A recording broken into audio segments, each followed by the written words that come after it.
आप देख रहे हैं बाड्रा का number 1 news channel Haryana live today. मंगलवार को आई हरियाणा विधानसभा चुनाव के नतीजों में चरखी दादरी जिले की दोनों सीटों पर भिवानी जिले की 3 सीटों पर भाजपा कमल खिलाने में कामयाब हो गई। वहीं भिवानी जिले की लोहारू सीट कांग्रेस के खाते में गई। पहली बार दोनों जिलों में 5 सीट बीजेपी को मिली है। चरखी दादरी जिले के अंदर आने वाली बाड्रा विधानसभा से भारतीय जनता पार्टी के उम्मीदवार उमेद पातुवास को 59,315 वोट मिले। उन्होंने अपने प्रतिद्वंदी उम्मीदवार कांग्रेस से सोमवीर शौरान गागड़वास 7,585 के अंतर से हराया।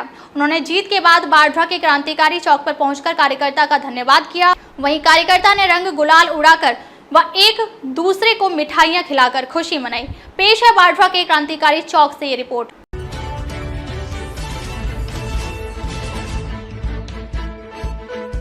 हरियाणा लाइव टुडे के सभी दर्शकों को राम राम। मैं शिव कुमार स्वामी आज मौजूद हूँ बाड्रा के क्रांतिकारी चौक पर। आज बाड्रा हल्के के लिए एक बहुत बड़ी खबर निकल के सामने आई है। सभी एग्जिट पोल और बड़ी बड़ी जो मीडिया घरानों की जो बात थी उसको सबको झुठलाते हुए बाड्रा से एक बार फिर से कमल खिला है और उमेद पातुवास ने जीत का परचम लहराया है।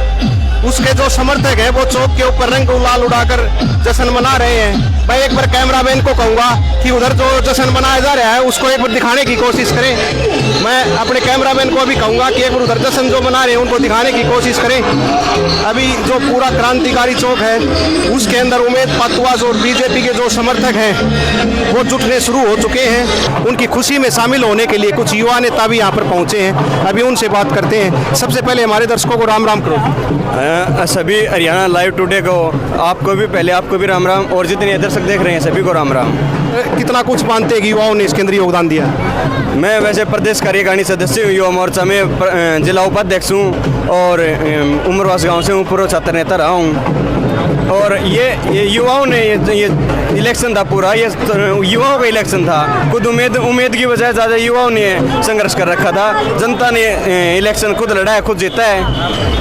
एक बात और बताएं, जैसे अब जब भी हम देख रहे हैं चारों तरफ युवाओं का ही हजूम हमें देखने को मिल रहा है, तो क्या आप जो ये राजनीति है इसको एक युवाओं की राजनीति देख रहे हैं? बिल्कुल बिल्कुल, ये कोई संदेह की बात नहीं है। ये युवाओं की राजनीति है। युवाओं की राजनीति की बजाय युवाओं के हाथ में कलम है। अच्छा, एक बात और बताएं, जैसे इस सरकार के अंदर एक बहुत ही जबरदस्त स्लोगन चला, बिना खर्ची पर्ची नौकरी। क्या इसके अंदर युवाओं की ज़्यादा भागीदारी है? बिल्कुल बिल्कुल, ये चीज़ तो बिना खर्ची पर्ची के नौकरी मिली है तो आज पूर्ण बहुमत की सरकार है। और अब की बार सरकार केंद्रीय नेतृत्व ने तो इतनी अच्छी से टिकट वितरित की थी जिससे कि मतलब 50 पार होगी ये। अभी हमारे साथ एक दो और युवा नेता जुड़े हैं, उनसे भी बात करने के लिए कोशिश करेंगे। अभी हमारे साथ एक और युवा नेता जुड़े हैं जो यहीं हमारे बाड्रा की खुशी के अंदर शामिल होने के लिए आए हैं। सबसे पहले हमारे दर्शकों को राम राम करो। राम राम, सभी दर्शकों को राम राम। ये बताएं कि बाड्रा के अंदर जो आज इतनी बड़ी खुशी आ रही है, इसके अंदर आप जो बीजेपी के जो वर्कर हैं, आम वर्कर की जीत मान रहे हैं या पार्टी की नीतियों की जीत मान रहे हैं?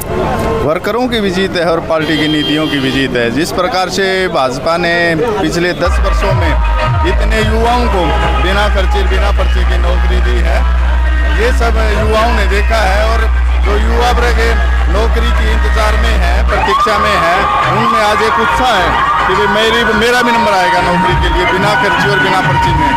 इसके लिए ये पूरी जनता जनार्दन की जीत है। बाड्रा के अंदर एक बार फिर से कमल खिला है और यहाँ के नवनियुक्त विधायक जो उमेद पातुवास है अभी वो बाड्रा के क्रांतिकारी चौक पर पहुँचने वाले हैं। उनसे पहले जो उनके समर्थक हैं वो यहाँ पर चौक पर पहुँच चुके हैं। कुछ युवा नेता यहाँ पर पहुँचे हैं, उनसे हम बात कर रहे हैं। अभी हमारे साथ जो हैं वो एक युवा नेत्री हैं, उनसे बात करते हैं। अभी जो आज बाड्रा के अंदर एक बार फिर से कमल खिला है, उमेद पातुवास जी यहाँ से नवनियुक्त विधायक बने हैं। आप बाड्रा हल्के की तरफ से क्या खुशियाँ जाहिर करोगे? देखो, ये असत्य पर सत्य की जीत हुई है और बाड्रा की जनता तो मन बुना चुकी थी उमेद पातुवास जी का। बाड्रा की जनता ने देख लिया था कि भाई वो 3 बार हारा हुआ विधायक है, यहाँ आकर हमारी क्या खैर करेगा।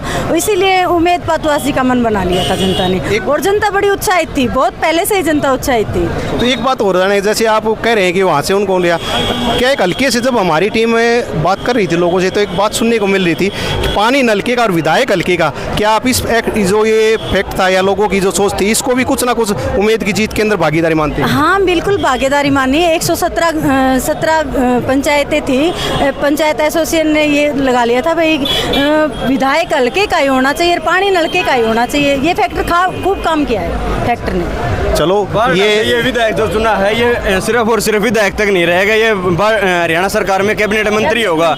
और ये दो ही जाट नेता चुने गए विधायक, एक तो दादरी से एक बारडा से, और ये कन्फर्म है कि बारडा वाला की बार मंत्री बनेगा, कैबिनेट मंत्री में हिस्सा होगा बारडा का।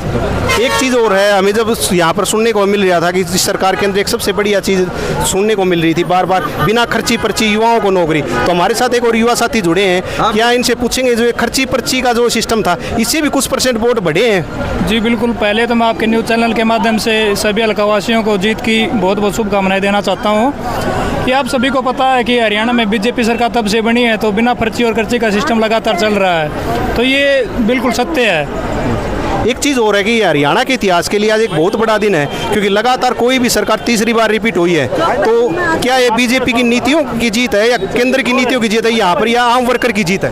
ये पहले तो हरियाणा की जनता ने पहले से ही मूड बना लिया था कि गुंडा राज नहीं लेना है। आज से 10 साल पहले थे, हर कोई बाहर निकलता था, बहन बेटी निकलती थी रोड पे, उनको एक डर महसूस होता था, उनको अपने आप को सेफ नहीं समझते थे। और उस टाइम पे ये होता था कि रोहतक में किसकी रिश्तेदारी है, उसका नौकरी ला गया करता, आड़ंद का ही आदमी वोट जरूर दे दिया करता, कोई जीत जाया करता, उनकी किसी की नाई सुनाई नहीं होया करती। वह न्यूज सोचा करता अगले सरकार आ गई उड्डा बन रहा है, इन्हें रोहतक का नहीं रिश्तेदारी देख लो, छोरी नवीनन ब्याह करता, छोरी नवीनन आदि खाता रोहतक का हो जाया करता, तो किम लगवा देगा, किम काम हो जाएगा। और गुंडा राज था, गुंडा राज तो जनता समझदार होगी, पढ़ी लिखी होगी, राम राज आ रहा है, और अब बिल्कुल निष्पक्ष भाव से नौकरियां मिल रही हैं और सब अपने अपने काम में लगे हुए हैं। और आज किसान इतना समृद्ध हो गया, इतना खुशहाल हो गया।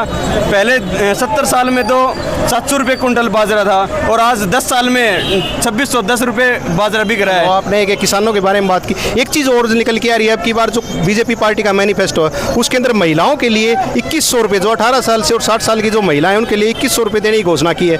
तो हमारे साथ एक महिला नेत्री जुड़ी, उनसे पूछते हैं क्या ये जो घोषणा है इससे भी महिलाओं के अंदर अलग से कुछ फर्क पड़ा है? हाँ, ये जो घोषणा की ना, इससे महिलाओं में एक खासा उत्साह देखने को मिला कि भाई हरियाणा सरकार हमें ये 2100 रुपये दे रही है, तो क्यों ना हम बीजेपी को ही वोट करें। एक बात फिर मैं आपसे ही पूछूंगा, अब ये जो बीजेपी अभी आपको 2100 रुपये, 10 साल पहले तो बीजेपी की सरकार थी, तब उन्होंने ये घोषणा नहीं की? नहीं, तब नहीं की थी। अब देखो गैस सिलेंडर भी 500 रुपये में दे रही है और 2100 रुपये की घोषणा भी कर रही है। बहुत बढ़िया काम कर रही है बीजेपी सरकार।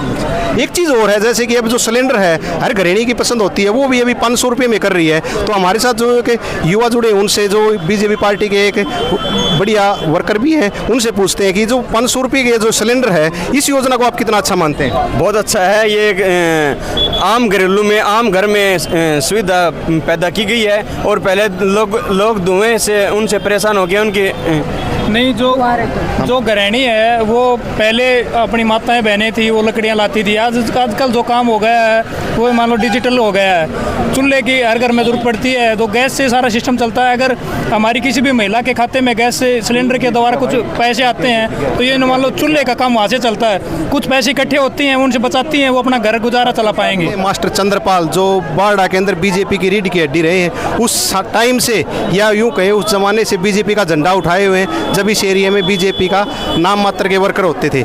आज बारडा के अंदर एक बहुत ही विक्ट्री साइन देखने को मिली है और यहाँ पर उमेद पातुआस ने फिर से एक बार परचम लहराया और कमल खिलाया। इस बारे में आप क्या कहेंगे गुरुजी? पार्टी ने पहले से ही लोगों के मन के अनुरूप जिताऊ कैंडिडेट को बारडा को दिया। इसके लिए मैं पार्टी के और नेतृत्व को बहुत बहुत बधाई देता हूं। इसमें मुख्यमंत्री जी और खासकर मनोहर लाल जी को बधाई देता हूं कि उन्होंने पूरे हरियाणा में ही टिकट वितरण में बहुत पारदर्शिता बरती गई। जो जिताऊ कैंडिडेट थे वो उतारे गए। हमें तो शुरू से ही कह रहे थे कि 10 की 10 सीटें भिवानी महेंद्रगढ़ लोकसभा प्लस बुआनी खेड़ा, ये 10 की 10 सीटें हम जीतेंगे। 1-2 सीटों पर अभी टफ कंपटीशन रहा है, बाकी हम सारी सीटें जीते हैं। ये जनता जनार्दन ने मन में पहले जता लिया था कि उमेद पातुआस को जिताना है और बीजेपी को लाना है। बार बार लोग कहते थे कांग्रेस आएगी, कांग्रेस आएगी। मैं शुरू से ही कहता था कि उमेद पात्रवास भी जीतेगा और सरकार भी बीजेपी की बनेगी। आज स्पष्ट बहुमत से सरकार बन रही है। इसके लिए मैं आपको रोकूंगा गुरुजी, आप बता रहे हो स्पष्ट बहुमत से सरकार बन रही है। अगर ये बात भी देखें तो हरियाणा के इतिहास के लिए ये भी एक बहुत बड़ा दिन है, क्योंकि लगातार कोई भी सरकार तीसरी बार रिपीट हो रही है। आप इसके अंदर केंद्र की नीतियों को जिम्मेवार मानते हैं या जो हरियाणा की जो पार्टी की नीतियाँ थी उनको जिम्मेवार मानते हैं? देखो, 52 साल का इतिहास हरियाणा का ये कहता है कि जो सरकार सेंटर में रही वही सरकार हरियाणा में बनी। ये बात खुद नरेंद्र मोदी जी ने हिसार रैली में कही थी और मैं भी बार बार यही कहता था कि जो सरकार सेंटर में बन गई है वही सरकार बीजेपी में पूर्ण बहुमत की बनेगी। ये 52 साल का इतिहास है। एक चीज़ और गुरुजी आप बताएं, जैसे कि सभी इलेक्शन जो बड़ी बड़ी पार्टियां थी, जैसे बारडा के अंदर जलसा हो, उसके अंदर कांग्रेस के राष्ट्रीय अध्यक्ष भी आए हो, और यहाँ पर देखा जाए तो जो बीजेपी का जो आम वर्कर था वो एक बड़ा स्टार प्रचारक बनकर काम कर रहा था। क्या इसको भी आप एक जो बारडा से जो कमल खिला है और हमारे जो उमेद पातुवास जी हैं वो विधायक बने हैं, उसको आप किसको श्रेय देते हो इसका? मैं बारडा की जनता जनार्दन जो भगवान का रूप है उसको श्रेय देता हूँ, किसी नेता को श्रेय नहीं देता, क्योंकि हमारी स्टार प्रचारक बारडा की जनता रही और जनता उमेद पातुवास के साथ थी, इसलिए उमेद पातुवास जीते। एक नेता को मैं श्रेय देता हूँ, वो है राव नरवीर सिंह, जिसने राव इंद्रजीत जी, जिसने रैली करके और सभी रावों के वोट एक तरफा हमें दिलवाए। रावों के वोट से हमें बढ़त मिली। हाँ गुरुजी, आपने एक ये बहुत इंटरेस्टिंग बात करी, जैसे आप जाति पर ले गए, जैसे राव, तो क्या ये जाति जो फैक्टर था आपकी बार हरियाणा में वो भी कुछ चला है?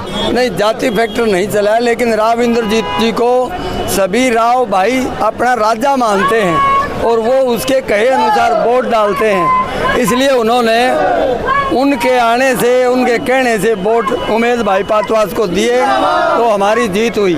उमेद पातुवास की जो जीत है उसको सेलिब्रेट करने के लिए या यूँ कहें उसकी जो खुशियाँ हैं उसमें शामिल होने के लिए जो बीजेपी पार्टी के जो वर्कर थे वो हमारे साथ जुड़े हैं, जिन्होंने दिन रात मेहनत की है, वो उनसे बात करते हैं। सबसे पहले तो हमारे सभी दर्शकों को जोर से राम राम आउट दो। ये बीजेपी के वो वर्कर, इनका जोश देखते हुए बनता है। इन्होंने पिछले 1 महीने से लगातार पूरे फील्ड के अंदर काम किया है। अब जो उमेद पातुवास यहाँ से विधायक बने हैं, आप उनको विधानसभा में कहाँ पर देखते हो? हम उमेद पातुवास को कृषि मंत्री देखना चाहते हैं और उमेद पातुवास कृषि से जुड़े हुए, एक समाज से जुड़े हुए इंसान हैं और भारतीय जनता पार्टी तीसरी बार बहुमत से सरकार बनाने जा रही है और हम इससे बहुत खुश हैं। एक बात और बताओ, जैसे कि एक हल्के के अंदर आवाज़ आई थी, जैसे आप जैसे हमारे भाई थे, जब हम हल्के में जाते थे तो एक आवाज़ आती थी कि पानी नलके का और विधायक हल्के का, इसको आप कितना सही मानते हैं, या इसके अंदर जो चुनाव जीता है इसके अंदर इस बात का कितना असर पड़ा है? बिल्कुल, इस बात का बहुत 100% असर पड़ा है सर। हाँ, तो कर दिया और साबित करके दिखा दिया जनता ने। हाँ, इससे बड़ा तो अभी हमारे साथ ये जो वर्कर जुड़े थे, इनकी जो खुशी है वो देखते ही बनती है, और सभी ये जो वर्कर है ये अपने जो नवनियुक्त विधायक है उसको एक मंत्री पद चाहते हैं, और वो भी ये हमारा जो क्षेत्र है बारडा ये कृषि से जुड़ा हुआ है, तो सभी चाहते हैं कि कृषि मंत्री के रूप में चौधरी उमेद पातुवास यहाँ से विधायक बने हैं, वो कृषि मंत्री बने। तो सभी आपने हमसे बात की, इसके लिए आपका धन्यवाद।